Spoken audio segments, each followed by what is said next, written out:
Hey, everybody, welcome to our broadcast. Welcome, welcome. I see some familiar names. Hello, hello, hello. We're just going to get started in just a moment. I'm just checking to make sure all of our streams are up and live.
All right. It is up and we are live. Live around the world, everybody. How's everybody doing? So excited that you have taken the time to join us today. This is our very first inaugural broadcast of Thrive in Uncertain Times. My name is Ayori Selassie. I'm your co host, and I'm also joined by the amazing Rasha Stewart. Rasha, Hello, say everybody. Hi, everybody. I'm Rasha Stewart. I think I'm waiting for Kayla. Yep, there she is. Kayla's here. Awesome.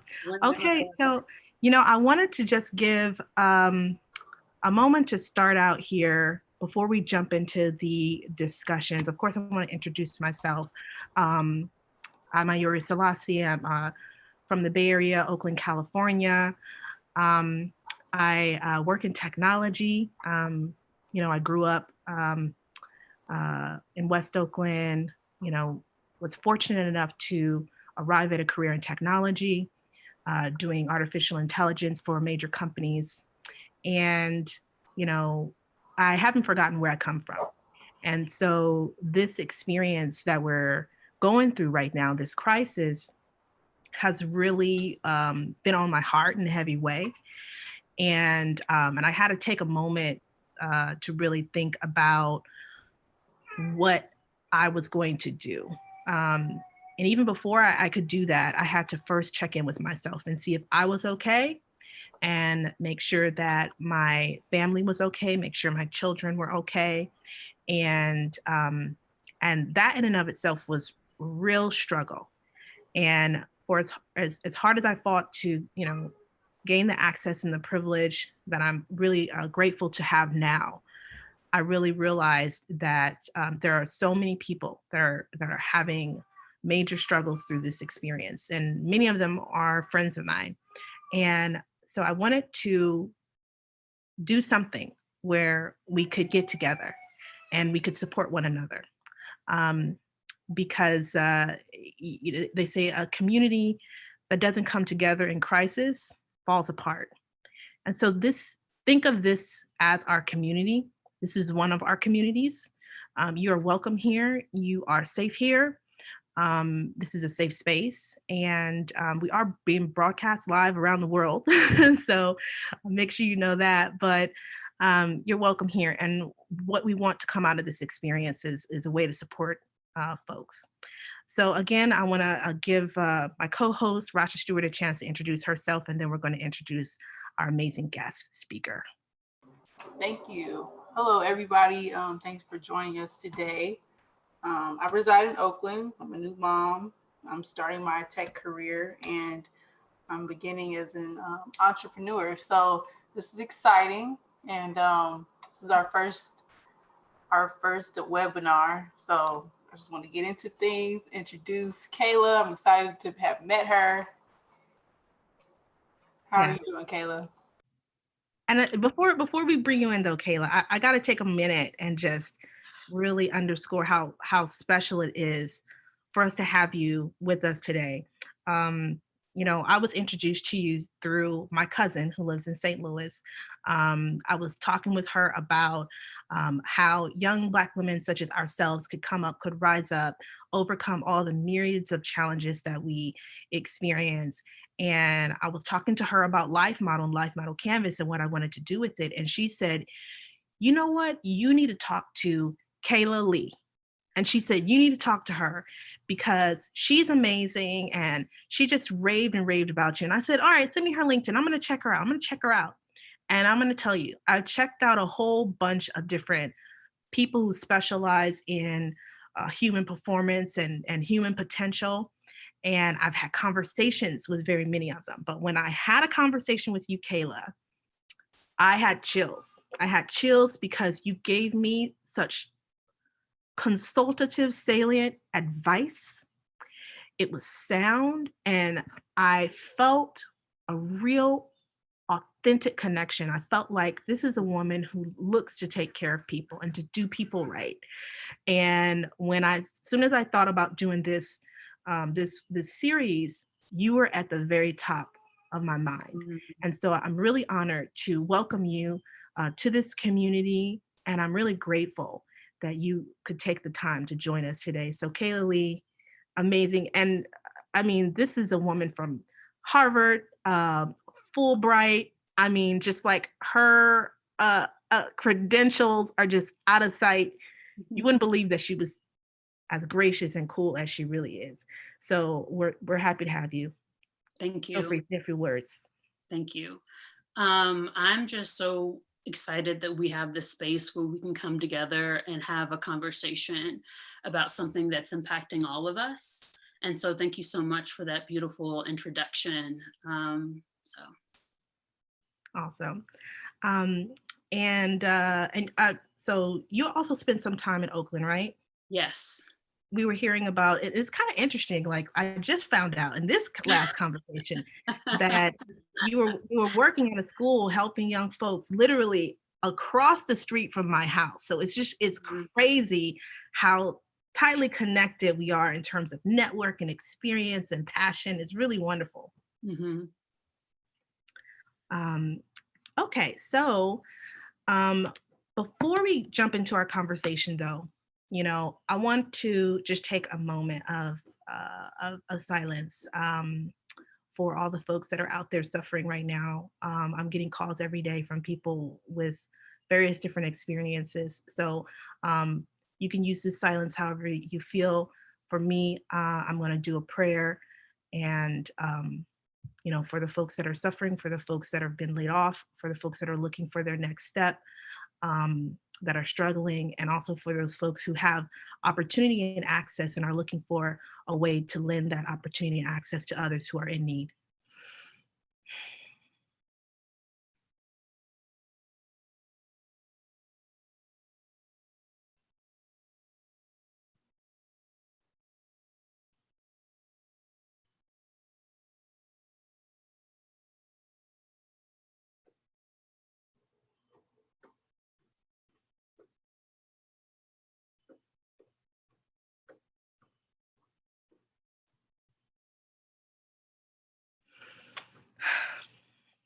Thank you.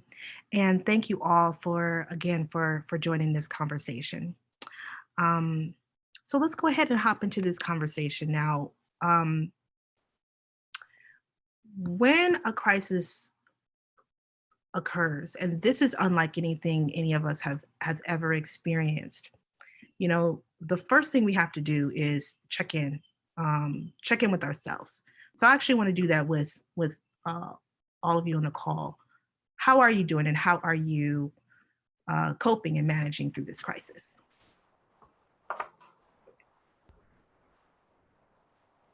I guess I can start while people are typing in. I'm coping with it quite well, I must say. I'm one of the lucky people that unfortunately I've been in the house before COVID-19 started, taking care of my little baby. So I go to the grocery store anyway by myself. And nothing has really changed for me. but it is quite scary because now what I'm thinking about most is my safety and my child's safety. And, I used to live with my grandmother and I can't visit her as much as, I used to because of this. So unlike a lot of people, it's it's kind of similar to my old lifestyle, and I'm grateful to, take this time to spend it with my newborn child. So it's like a positive and a negative to it, but that's how I'm coping with it so far. What about you, Kayla? How are you feeling? To tell you the truth, before this happened, I was going through a very difficult circumstance. And so it almost seems like an extension of what I was experiencing. And so I think during this time, I mean, before the year started, there were certain things that I wanted to get done. And I really felt like a burden to be a creator and a producer instead of a consumer. I feel like there's so much coming at us right now, and so it's hard just to know like what to do. And so I think overall, I mean, I have ups, I have downs, but there are moments when I definitely feel like I'm grounded, and maybe I don't have growth in the normal way that we see things, but I feel like I'm growing as a person. Yeah. For me, it was definitely some growth in there. I mean, growth from my entire family, really. I have a teenager, 14 years old, going through this experience as a teenager. You know, uh, there are so many things that you're supposed to be experiencing normally right now, and to be cooped up in the house and to be, worried about, your health and safety at a time like this is quite traumatizing.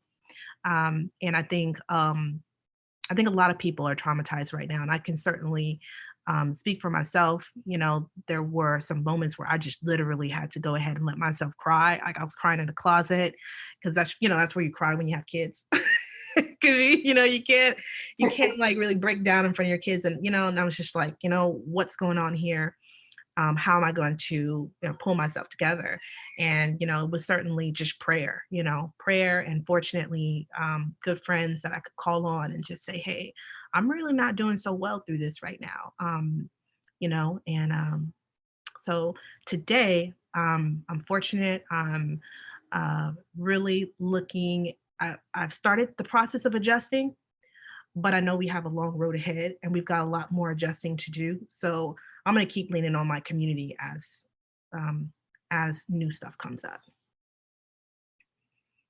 Um, so yeah.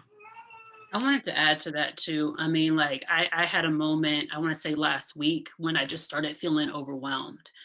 And I felt down for a second, or probably a couple of minutes. And then I just started to remember, like, I just started to remember when you were down before, what helped you. And one of the things that has really helped me is being grateful, and sometimes it's just like, I'm grateful for the sun, I'm grateful for my family, I'm grateful for the community. So I think going through this time, definitely like having a sense of gratitude. Yeah. And so I'm also thinking about just in general, like the experience that other people are having. This whole event just threw us all in survival mode, just like that overnight. And a lot of people were already in survival mode. And so now we're all in it together. And I'm just curious, given your experience with inclusion and belonging and working with, tech companies and helping them help their employees, what uh, what what would you see as being some of the things that people can do to just adjust to this moment and this need of survival and reprioritize? I think one of the important things is for us to really kind of depend on what we know, like what do we know to be like our own like truths. And one of the things that I mean by that is, and kind of getting a little bit personal, probably about 2 years ago, I went through a career transition. And I've been finding myself trying to get into the tech space and being really, really frustrated. And I would go to different conferences and different things like that. And I would be like, why don't I have a job? Right. And I'd have these really amazing conversations with people in lines and different things like that about things that they were going through. And so I would just listen to them, offer them advice, and help them see that whatever you're currently experiencing is actually an opportunity. And I think that through that situation, when I was kind of like not understanding like why I didn't get a job, I really felt in the spirit, in my spirit, that God was like, this is your job. Your job is to encourage people. And so to me, at the end of the day, about belonging is about love and creating space for people. And I think that we all have the ability to do that. And within that, when we're creating space for people, we're in that space. And so for me, we talk about tech and inclusion. In particular, there are some systems that were stressed before this began. And so they're the most vulnerable, and they continue to be the most vulnerable. And I think that when some people were like in our mode of like, let's take care of me, but also understanding like, when we talk about taking care of your community, it doesn't need to be far off. How are people in your family doing? How's your neighbor doing? How are your coworkers doing? People that are right in your network. Hmm. Yeah, absolutely. I mean, you make me think of a friend of mine who posted on his Facebook. He's also in tech like myself, and he posted on Facebook, since this crisis, I'm no longer going to post, pictures of my food because people in my network are already starting to experience food insecurity. Mm-hmm. Right. And there are people that are hungry, right? Mm-hmm. There are kids that are hungry, people that are going through these kind of challenges right here in the United States, but also especially abroad where the supply chains are more sensitive and, you know, uh, there are more and more people that are living hand to mouth, right? We talk about living paycheck to paycheck here in the US. There are folks in other countries that are living hand to mouth. There are folks that are in this country living hand to mouth. Mm-hmm. And it's just, it's really challenging, I think, from, being in a position of privilege and saying like, what can we do to help people, to help um, folks overcome these challenges, even if it's just a little. And I think what you said is right, is reaching out to your community, those who immediately around you. I actually did that myself. There were some folks that I know that were facing food insecurity, and I took some actions to help them out, right? But that doesn't scale, and so we have to like increase the general compassion.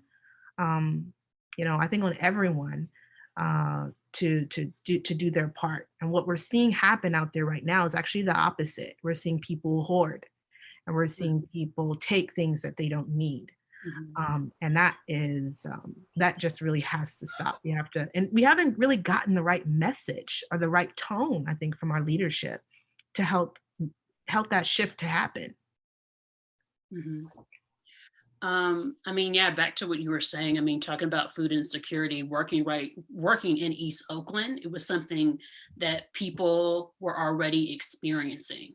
And so I can't imagine what it is like now, and that's what I mean. Like, a lot of times we think about the world, and the world is right there at our fingertips around us, and I think, yeah.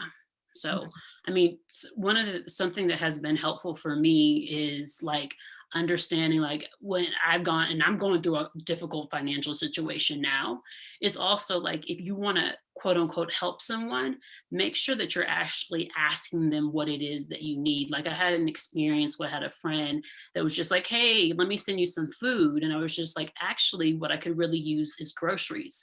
So instead of sending me $25 for a meal, uh, for a meal, I'd love to be able to use money to buy groceries, and I think for some people, it's just like, if you've lost your job, which I've experienced as well, like adjusting and trying to make the most of it. And what I can say is like, it's difficult. It truly, truly is, and trying to make the most of it. But one of the things I believe, particularly for people that have been marginalized, and for Black people in particular, our resourcefulness. One of the things my mom used to tell me, she said, the poorer you are, the more creative you have to be. And so this is a time for like us tapping into our strength as people of color, and knowing, coming together, like maybe you just have beans, do the beans a different way, and so just something to just to remember that, like, you have power, you have control. And yeah. Yeah. Um, for a lot of folks, especially I think those who are essential workers, and I don't just mean the doctors and the nurses. Those folks usually have healthcare. I mean the folks that don't have healthcare, right? Those that are out there, farming, picking our food that we're going to eat, stocking the shelves at the grocery store, driving the buses and the trains so we can get around. I mean, I was on a call earlier today and somebody was like, "Man, there's no way I'm getting on a muni bus." And I'm like, "Man, but imagine how that bus driver feels, right?" And so, what what should we be thinking about in terms of, supporting our essential workers and supporting other caregivers out there that, you know, they're sacrificing themselves and their first impetus is to give. I think I think they should be focused on their rights, and we should be, vocalizing for them. I know a couple people that are essential workers and they're not having, the fairness of being able to wear a mask while they're working because they don't want to quote, or not even them, the employers don't want the people working for them to scare the customers. And it's like, well, it's not even about that anymore. This business might not even be in contact for X amount of years because of this. So I think we should be protecting them, not just praising them, but like a praise is great, but what action can we do? I agree.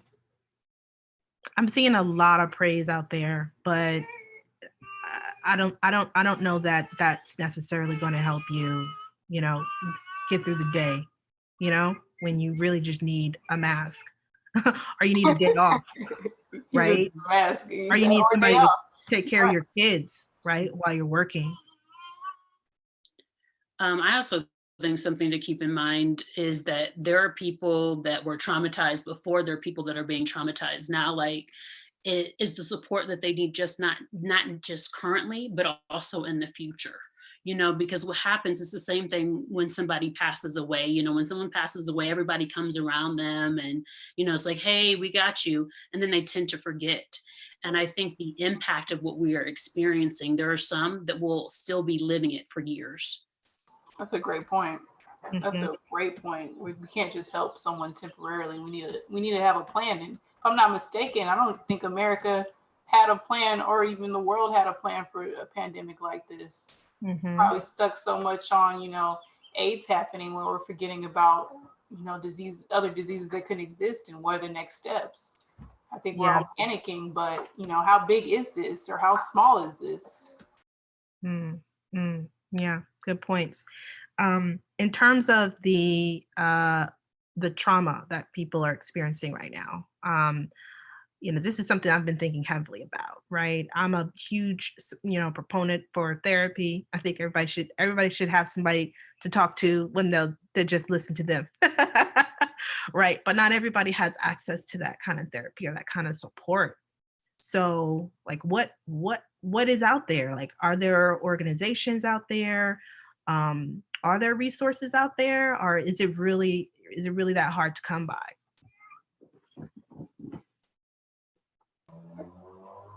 We should give ourselves credit right now. This is the first step, this is a resource. It might be brand new, but I'm sure people listening are going to hear different perspectives. They may agree, may disagree, but it's a good way to keep our minds, twerking, if that makes sense. Keep Mhm. keep the gears grinding, because we should be communicating with other people And I just met you, Kayla, but we're going to connect after this, and that's great. And that's therapeutic to me because I'm not going to see somebody that's, in person for a while. Mm-hmm. Well, I mean, to what you're talking about, spaces like this are so important because, in particular, I think when you're looking for like mental health support, my experience has been that it's been very hard to find mental health support that is also culturally relevant to my life. Like finding, like if I say, hey, I want to speak with a woman of color or a Black woman, my experience is that it was really, really difficult to find. Like I went through basically some trauma and reached out to my doctor, and I went through this series of like not being able to find a counselor, and then when I finally found a Black counselor, she was completely booked, and so after 2 months of searching, I had to talk to my doctor, had to talk to the insurance company, and we had to go out of network, but it was because of persistence. But you think about that, you're already stretched and having to persist to find your mental health care, a mental health professional. So it's hard, it's not impossible, but the reality it is for people of color is that it's not always easy to find someone that can really relate to you and your experiences. Mm-hmm. And I really hope that out of this, we can start to create the kind of equitable society where that's not the case anymore. But there are some resources that I would recommend, like especially on Instagram, Black Girl Therapy. Um, she has a podcast and she talks about it a lot, and she often shares, more culturally relevant resources and networks for those kind of resources. But the other thing I would also suggest is like, even if it's like something as simple as Alcoholics Anonymous or Anxiety Anonymous groups. Those groups are now moving online because they can't meet in person. So, those are some resources that are out there that are generally free. And then also, somebody actually just recommended, meditation in the Galaxy. Recommended meditation and herbs and kind of more of the natural things that you can get access to. I'm personally always recommend self massage, just giving yourself a little massage. If you ain't got nobody else to massage, just massage yourself, right? Qigong, yoga, right? Meditation, deep breathing. That's what I had to do when I was like, oh my gosh, like what's going on here? Like I just had to just lean back on those things that I learned as a young child from my mom, fortunately.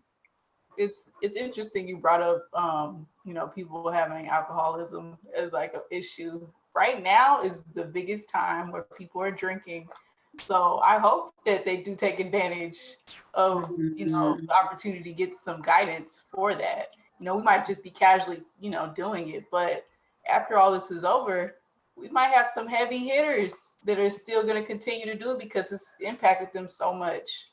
Yeah. But yeah, just therapy is important, and I'm glad that this is a space and a time where people are not looking down on therapy. I mean, not everyone has their different opinions, but I think we're coming to a area in life where we're thinking this is not a bad thing. Let me do this self-care for myself. So that's great.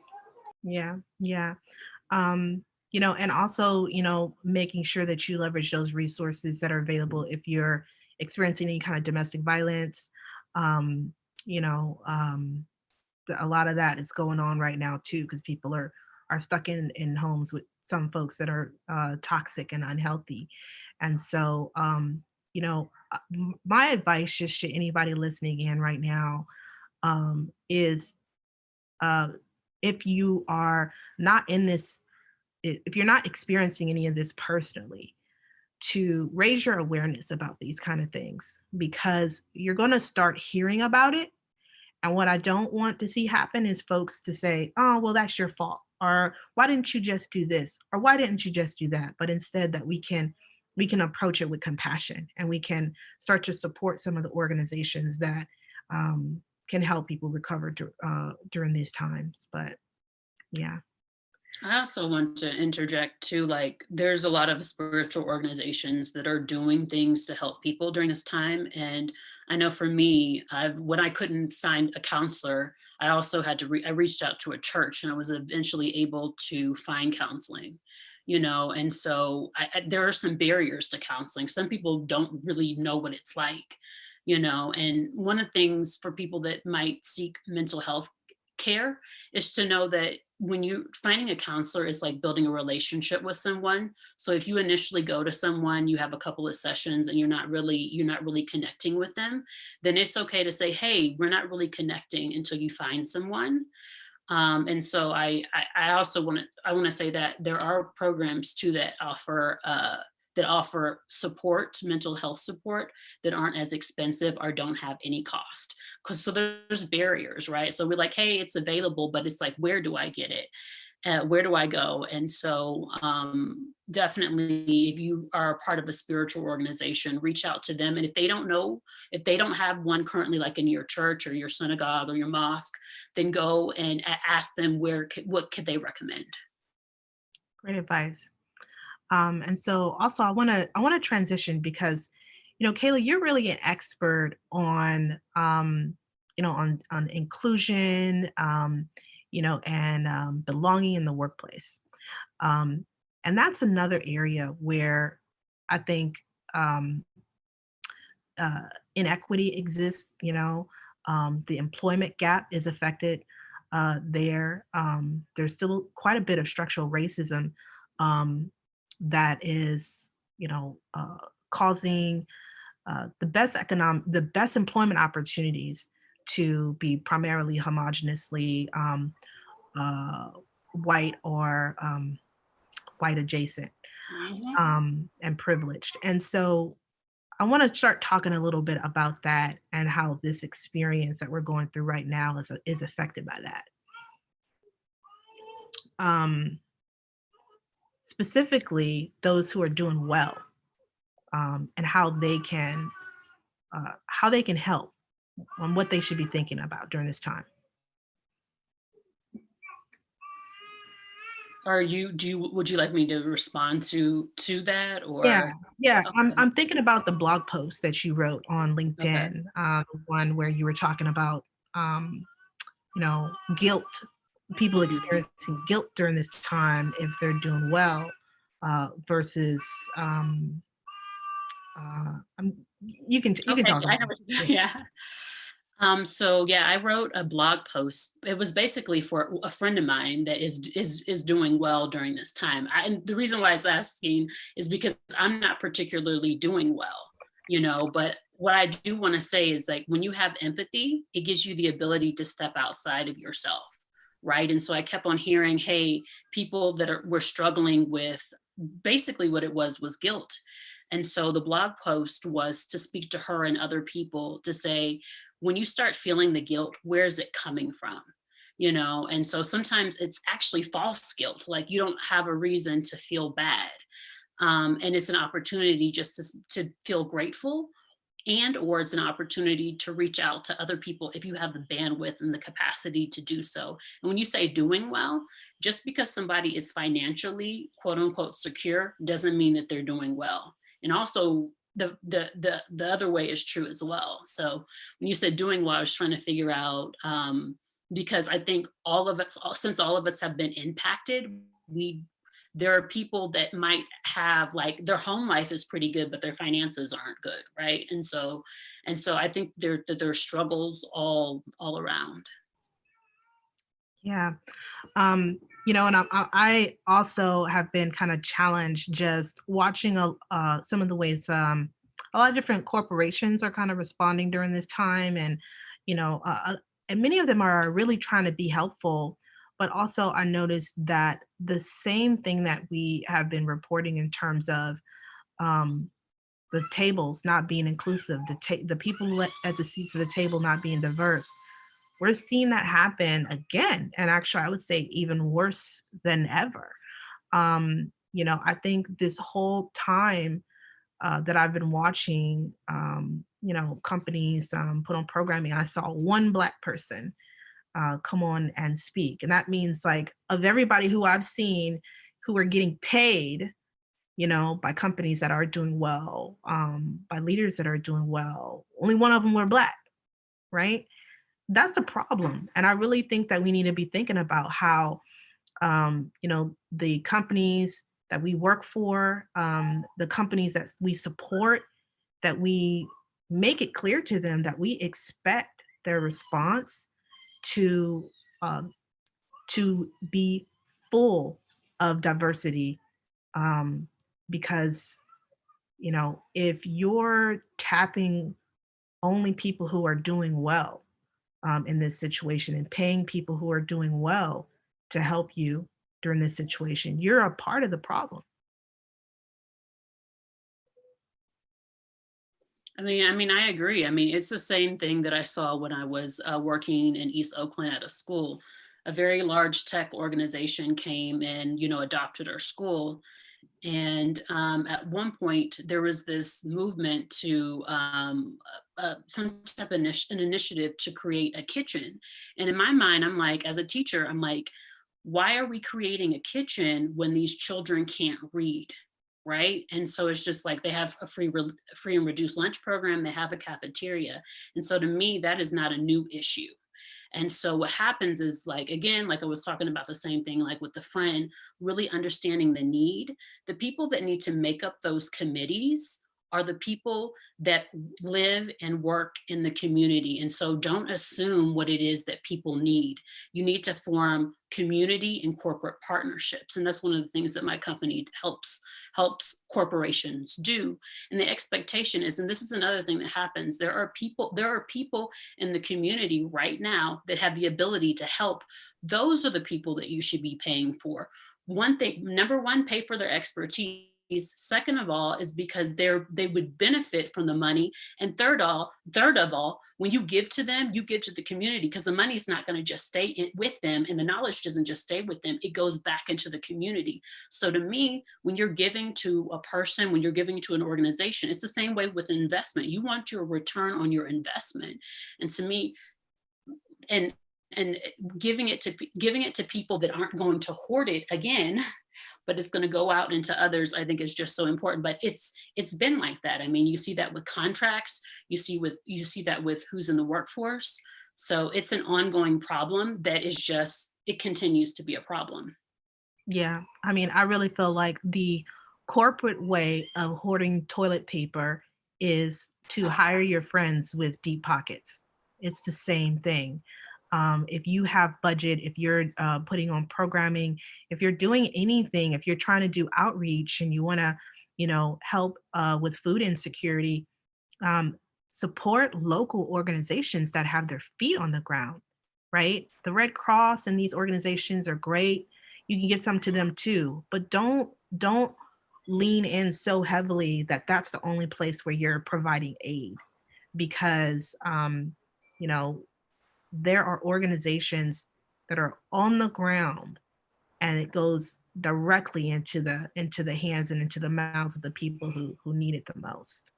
I feel like a lot of these corporations don't have people that even think about companies that are not broad that need help. They're not thinking about, I don't even know what company name, like a small business that is trying to help the community. They don't know. It's almost hard to blame them at the same time. But I think that's when it comes in where they need, diversity in the workplace. Because during the struggle right now, a majority of those people are doing well. They're still getting paid. They're sitting at their desk at home, pajamas on, doing their thing. And then there's people like me and Kayla, for instance, looking for a job, and we qualify for a lot of these jobs, but our voices are not being heard, and we're not even given the chance to make our voices heard. So those small businesses will stay struggling, or not even struggling, stay unnoticed. Mm, I want to make one more point on, before we move on. I want to start talking about the future as well. But, we've seen a lot of news coverage about how this crisis is disproportionately taking the lives of African American people, specifically the state of Louisiana 70% of their deaths were people of African descent, African Americans. And I've heard a lot of, people say, well, it's the Black people's fault for eat fried chicken and, smoking and drinking. And actually, I think that might have been the actual words of some officials. But, how can we, recognize the fact and the real challenge that structural racism creates in creating these vulnerable populations and creating experiences where people are disproportionately stressed, disproportionately struggling, that may lead to more fragility in their health, more vulnerability in their health. Like, what should we be doing in this conversation right now to start to address that? Personally, my mom, she lives in Shreveport, Louisiana right now, and she's giving me the first point of view of what's going on in her neighborhood and how, how things are going down and how a lot of people are sick. To an extent, a lot of the Black population are not eating healthy. I'm not going to say that's the reason for this pandemic. Like, I'm not even for people to die during this pandemic. I'm also a conspiracist too, because like I don't even know to believe that they're dying from that. It could be another backstory that they're not even giving us. But I feel like we gotta I don't have an answer for you. I want to know how we can like shed light on those people suffering down there, because they were suffering before this even happened. Yeah. Honestly. And it's Michigan, right? It's New York. It's like all of the states are having the same struggle, but it's just like the real risk factor is, are you disproportionately and negatively affected by racism? Ben, it's nothing new. Mm-hmm. It's nothing new. I think this is a good way to cover it up. But whether it exists or not, after this is over, how are we gonna have people rise up from this, whether they're Black or white? Because at this point, I'm looking at the world like it doesn't even matter if you're Black or white. It matters if you have money or if you don't. Mm-hmm. And the majority of people don't have. The majority are lacking. And so that's a lot of people that are at risk and vulnerable right now. So Kayla, I'm curious, for those out there who are listening in, as you're kind of going through this struggle and you're working your way through it. And I hope that through this experience and through our community that we're all able to thrive, and especially you're able to thrive. But what's a survival skill that you're proud of, that you've been able to leverage during this experience that can share with others? That's a great question. A survival skill that I feel like I've leveraged. I think for me, I'm a very persistent person, and I actually have a story to share about that again with my mother. When I was in middle school, I had a very large project, and I waited to the last minute to get it done, and it was super late, and I was going to bed, and she's like, "Where are you going?" And I'm like, "I'm going to bed." And she's like, "No, you're not." She's like, "Just because it's hard doesn't mean that you can quit." So I think if anything that has helped me is that I just don't give up. I'll get down for sure, but I just don't give up, and I just think that, seeing that within my mother and recognizing that I have a legacy of people that have not given up, and so to me, even the story of like going as far as back to slavery, like the resilience that we have been able to have as Black people, and the creativity, again, like soul food, which came out of like need of feed body, and so I just think for me, it's like this persistence to move ahead And so I think that's probably what has definitely helped me. What about you, Rasha? I wonder what the person's name is from Galaxy A10E, but they brought up gardening, and Mm, that's my go-to, as well. And I hope we as human beings right now are losing sight of the basic things that we used to know. And it's not science. These things are things our ancestors been doing, and we just need to get back to basics. Thank you, Empress Diamond. We need to just get back to basics, and we need to start reading books again, putting these tablets and cell phones, all these things down, because the books are in the answer. Like, the books have the answers. And even just speaking with our elderly ones, they already know too. It's almost like they're tired of what's going on right now. If you speak to somebody that's older, they're gonna give you the answer right then and there. Oh, you just need to put an egg in a so and so and watch it crack. Like, just different. There's different methods, and we just need to think like back then and start over, because obviously what we're doing, it's it's a positive in a way, but a lot of it is negative. Mm, mhm. mm.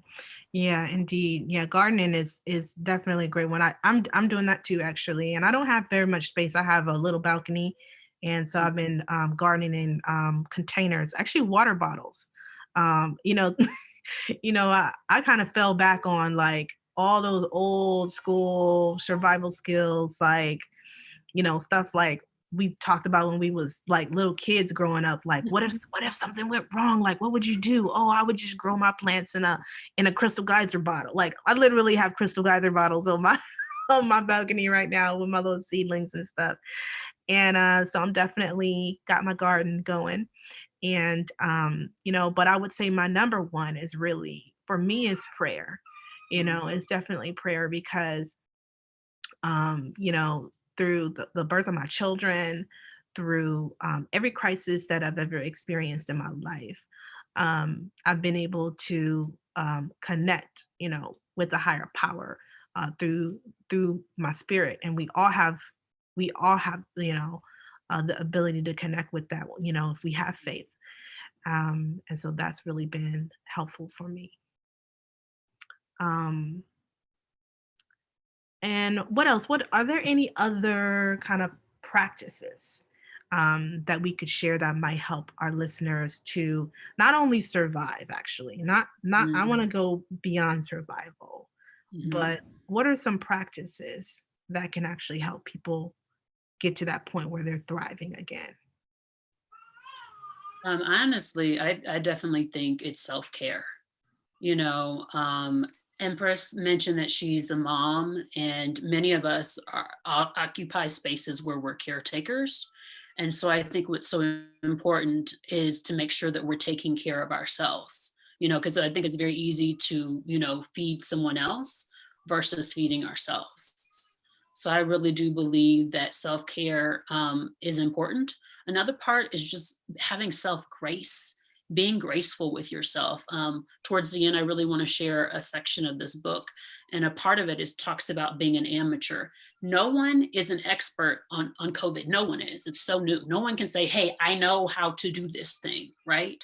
And so, because of it, allowing ourselves to mess up, allowing ourselves to fail, and to continue moving forward. And so, giving ourselves grace as we try to figure this out together is important, and What each about other you? grace too, for that matter.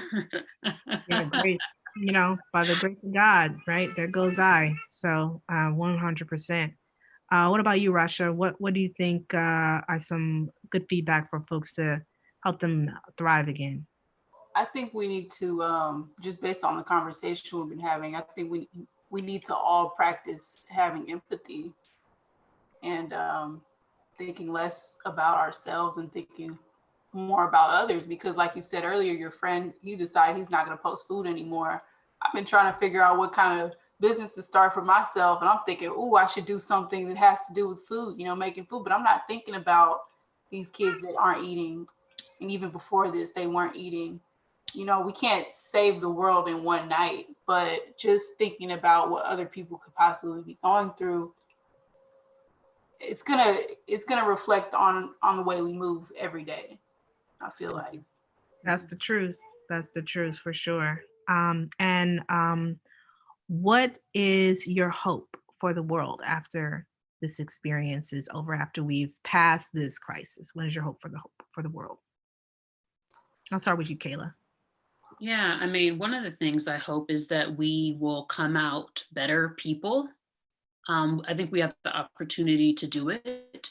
And also, there's a hope for me is that we don't forget, what has gone on. And what I mean by that is like, I just feel like people's memories are so short.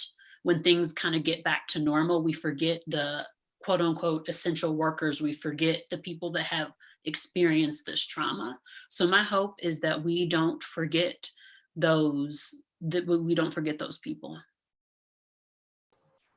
I hope that's a really good one. I really hope that too, because we do forget. I forget things all the time. I don't even know where I place my keys most of the time because I have so many things that don't even mean anything on my mind. But to answer the question, I hope we start using our brains again. Like, come on, we should have been washing our hands and covering our mouths. Like, just having common sense. If you know that you're kind of cold one night and it's not a cold night, maybe you need to eat more iron. Like, we need to just start using our brains and not just going off of what we see. There's a quote that my uncle used to use. He used to say, "You see that right there? That's the blind leading the blind."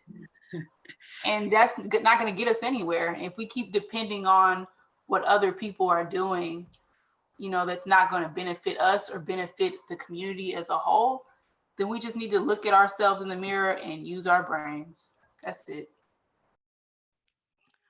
Awesome. I want to know what you think. I want to know what you think, Ayori. I want to know.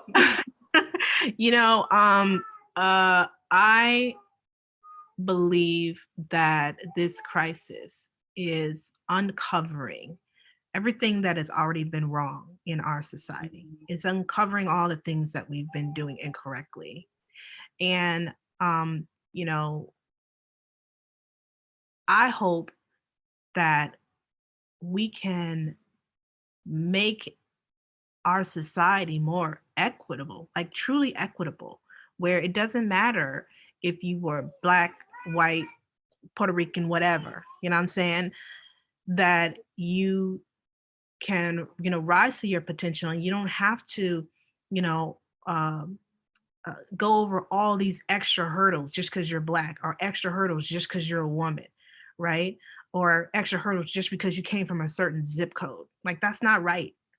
So I really hope that through this crisis, I know that they're working on a lot of big things right now. Our government is, they're working on things like universal basic income. They're working on things like universal IDs. They're working on a lot of things that are going to change the way that our life is. I mean, if you think back to, how we were before 9/11, when you should just be able to walk into an airport and, you didn't have to go through all the security. Well, guess what? We can't even imagine that anymore. So this experience is going to change things. And so I think we all need to take stock internally and start to think about what the world needs to look like, and if there's something that we can do, you know, uh, to start doing it, and even if it's just talking about it, even if it's just praying about it, like we all have to start believing that we can do something better. And heal this world because our earth is sick right now, right? And this virus driving us inside has actually allowed for just a brief moment in history for our earth to start healing. So what if we started intentionally healing our earth, intentionally healing our people? And that's really what I hope comes out of this. But I want to hear also from our amazing audience of folks that have been joining us in this conversation. We can take now questions, comments, and I'm just learning how to use this tool. So raise your hand if you want to make a comment, or you can post your question, comment in the chat, and we'd be happy to answer it. Empress Diamond said personal sovereignty is important to have an equitable society. Personal sovereignty. Yeah, I mean, that means that we have autonomy, strength, and empowerment to do what we see is the right thing to do, to do what's on our heart. I hope that is a good definition, Empress.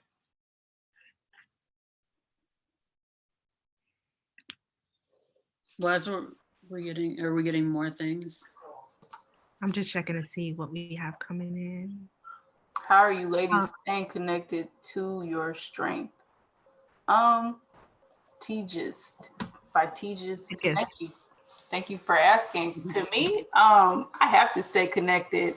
I have people relying on me, whether or not I'm gonna make money or not. Like, I still have to do my part, because if I give up, that's a whole person that has no choice. So that's my personal way I'm staying connected with my strength. What about you ladies? Yeah, for me, it's definitely it's day by day for one, right? It's not like I'm looking out in the future and I'm just like, and I can just see it all in front of me. I really can't, because it's day by day, and sometimes it's hour by hour, right? And when I really start to feel like I start to feel that weight and that pressure, I I take that as a signal to stop, and I stop and I listen, because our body's always telling us something. And that has been helpful. And even like in engaging with my children, right? When my kids are having a hard time, sometimes I just have to stop. It's like, oh, you know what? Baby don't want me working on this right now. Baby wants me to look him in the eyes and cool or something. Okay, well, I gotta stop, right? Because this is the world that, my body and my children, this is the world that God gave me, right? To take care of. And I can't let the outside pressures of the world crush that. So yeah, just taking a moment every time I'm hearing a signal from my body, just take a moment. Mm-hmm. I think the way that I am in staying engaged with my strength, I see Jesus as my strength, and I think one of the ways that I'm staying engaged is by being obedient. And I believe something that really helps me is when Jesus had 2 fish and 5 loaves of bread, and he fed the multitudes. And so, and it's just remembering is like, what do I have in my hand? What do I have in my hand, Lord, right now? And what do you want me to use? And what I've noticed is, because I also do coaching with people, we are waiting for something to happen. We're waiting on help, and we are the help. And so sometimes we're waiting on these large organizations to do X, Y, or Z, and not really tapping into our personal strength and the strength of our community. And so I think like being obedient, and back to what you were talking about with prayer, I believe prayer, fasting, someone mentioned also prayer and fasting, reading scripture. And once you have that, you're supposed to take action. I had a friend, I was just like, she was praying. It's like, after you pray, you need to call the doctor, And so to me, it's as valuable. If you have $1 million or you have $1 and you give it to someone, that's as valuable. It doesn't matter how much of something you have. It's just the fact that you're giving it to others and possibly also giving it to yourself. So, I would say God is my strength. So to me, faith without works is dead. So if whatever you believe, and this goes for everybody, whatever you believe, it should be manifested in your actions. If you really care about a particular group of people and your actions aren't aligned with that. So to me, faith and action, they work hand in hand. Perfect combination. Yep. Great. All right. So Kayla, you've been wonderful. Rasha, you have been a wonderful moderator. Thanks for getting to all those questions and engaging our audience. This is the first time for us to do this. We're going to do this again, but I want to encourage everybody to take Kayla's information, engage with her. If you see opportunities out there that would benefit from her brilliance and her bright, shining light, what a star. Please make those connections and pay that forward to anybody you have in your community. Um, uh, do not be afraid to stand up and be the one that says this is the right thing to do. Any closing words from you, Kayla or Rasha? I guess this actually has to do with what you just talked about. Do not be afraid. I say also sometimes you're going to have to do things afraid. Like when I have situations, sometimes like I really felt like God is like, you need to start posting on YouTube. So I have a space right now for self-care called Beautiful Soapbox. It's like, I don't want to do that. I just kind of want to be hidden. I just kind of, but I sometimes I have to repeat to myself, God, you have not given me a spirit of fear, but of love, power, and a sound mind. So I have to repeat it to myself again and again while I'm afraid. So, I mean, my closing thought is it's okay to be afraid. It's okay for something to be new. Is it okay? I wanted to actually share a part of a book that I read. Yeah. That I just finished reading. So Yeah. It's this book called Show Your Work, 10 Ways to Share Your Creativity and Get Involved. And I think I mentioned this at the very beginning. And so there's a section in the book called Be an Amateur. And that's what we all are right now. And for people that feel like, hey, I'm not qualified to help X, Y, or Z, and people that are struggling, you might feel like, oh, who can I help? This particular part of the book really helped me. So I'm going to read it. It says, sometimes amateurs have more to teach us than experts. It often happens that two schoolboys can solve difficulties in their work for one another better than the master can, wrote C.S. Lewis. The fellow pupil can help more than the master because he knows less. The difficulty we want him to explain is one he has recently met. The expert met it long ago and he has forgotten it. Watching amateurs at work also inspire us to attempt the work ourselves. And so that's what I was saying, just back to what you were talking about as far as like people bringing in all these experts. If you're down in your community, if you know what it means to be down, you know the struggle. And so you're the most qualified to help someone through that struggle. And so I just want everybody to know that you are qualified to help. You're qualified to make a difference. I love that. And that's also, we call that the beginner's mind. You come to things with the beginner's mind, and the sun is setting on me. That's perfect timing. I just want to say thank you all for joining. Thank you, Kayla, for being a part of this journey. Mm-hmm. That was a beautiful quote. Might have to check that book out, briefly read, because I'm done looking at Netflix. At least I say that. But thank you, ladies. Yes, thank you. And thank you all for joining us today for our very first live stream in this event series. We will be back here on Wednesday at 7 p.m. We're going to be talking to the amazing Teresa May, okay? She's going to be talking about how to secure your bag during the Corona crash. So today we talked about how do you survive the Coronapocalypse, but Wednesday, we're going to talk about how you secure your bag during the Corona crash, how you make sure your livelihood is able to move forward and protected.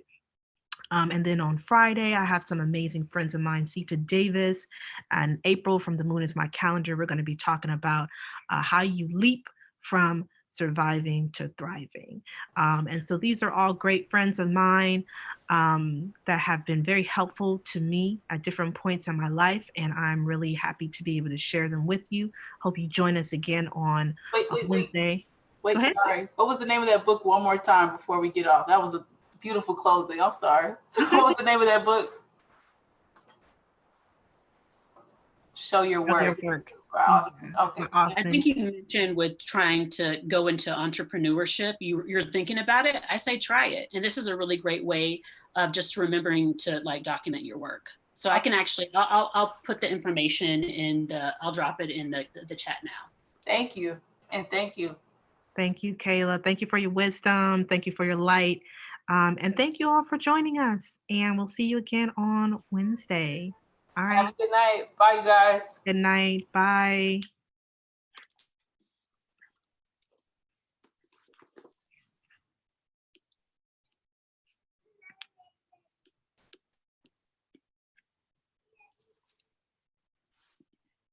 Can you see us?